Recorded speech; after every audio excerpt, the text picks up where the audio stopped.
ఇప్పుడు 2 years నుంచి నేను వస్తున్నా. నాకు చాలా హ్యాపీగా అనిపిస్తుంది. అసలు ఈ 2 years నుంచి అసలు ఎప్పుడు కూడా మనకి ఇట్లాంటి అవకాశం రాలే.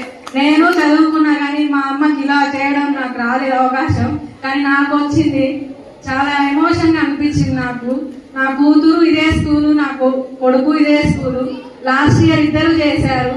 అసలు నేను ఇప్పుడు అంతా ఇంటర్నెట్ ఆన్లైన్ కదా, ఆన్లైన్లో నేను ఇంతకుముందు వాట్సాప్లో స్టేటస్ పెట్టినప్పుడు అసలు ఏ స్కూలు, అసలు ఈ ప్రోగ్రామ్ ఎక్కడ జరిగింది, నువ్వు మంచిగా నీ పిల్లలతో ఇప్పటి నుంచే కాళ్ళు కడిగించుకునే అదృష్టం వచ్చింది, నువ్వు ఎంత అదృష్టవంతురాలు అంటే నాకు చాలా హ్యాపీగా అనిపించింది. అసలు అమ్మకు వందనం ప్రోగ్రామ్ మన నారాయణ స్కూల్లో తప్ప ఎక్కడా లేదు. మన సూర్యాపేటలో కూడా ఏ స్కూల్లో చేయలేదు ఇంతకు ముందు.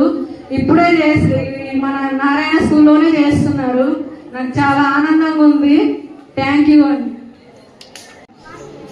పిల్లలకి ఎంతైనా అమ్మ నాన్న మీద ప్రేమ ఉంటుంది, కానీ ఎక్స్ప్రెస్ చేసేది వాళ్ళకి తెలీదు. సో మీరు ఈ చిన్న చిన్న అకేషన్స్ వల్ల వాళ్ళకి అలాంటి ఫీలింగ్స్ వస్తాయి. నెక్స్ట్ లైఫ్ లాంగ్ వాళ్ళకి మానవ సంబంధాలు అనేవి పెంపొందిస్తారని నేను కోరుకుంటున్నాను. సో ఇలాగే కంటిన్యూ చేయాలని మనస్ఫూర్తిగా కోరుకుంటున్నాను madam. Thank you so much. Thank you.